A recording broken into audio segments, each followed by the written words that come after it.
Hi everyone! So my three greatest takeaways from this course was ZERN, the difference between formative and summative assessments, and tonight's review of differentiated instruction. So ZERN is an online resource that I learned about from last week's PowerPoint. This is something I've actually already used with my students this week. ZERN is a free resource that is user-friendly and has fun interactive games. I teach a special education class, and my classroom has students from 5th to 12th grade. So with this wide range of student grade levels and ability levels, I need to provide differentiated instruction when it comes to mathematics. So math is a non-preferred academic subject for many of my students, and using ZERN makes the lesson so much more enjoyable, and it's much more engaging than written worksheet assignments. It also has easy to follow instructions and self-guided lessons. This software can also accommodate diverse learners by providing interactive and engaging lesson opportunities that are at an appropriate level for the students. And I think the best part about it is I didn't have to put any credit card information in to make an account and have my students play. So I have kind of tried out some other platforms, and this is one where I didn't need to do that, which is a huge plus for me.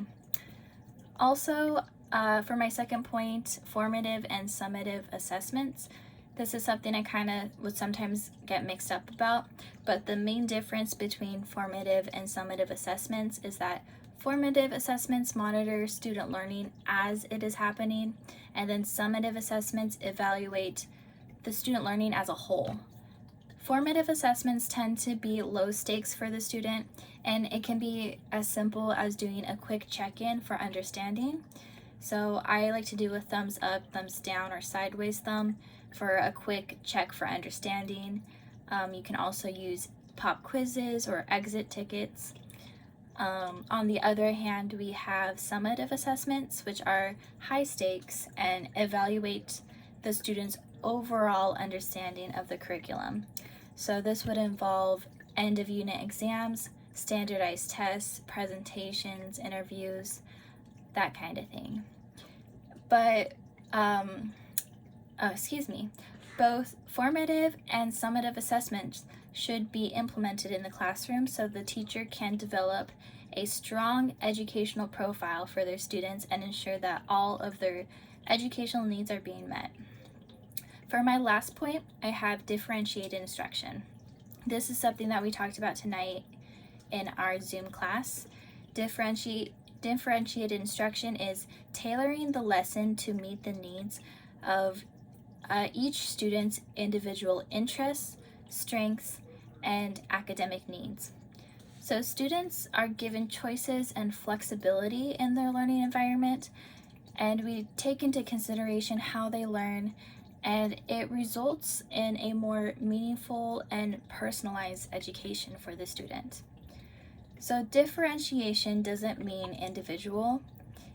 It more so targets learning in a way that will meet the needs of all student learner types.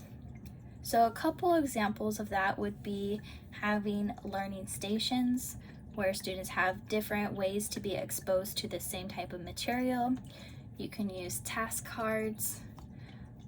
Also, think, pair, share is another strategy. Something I like to use in my class is having assessment choice. So not all of my students are able to write a 5-paragraph essay, but instead I'll give them options on how they want to show what they know. Thank you so much for listening, and thank you for the great class. I wish you all the best of luck in your future teaching careers.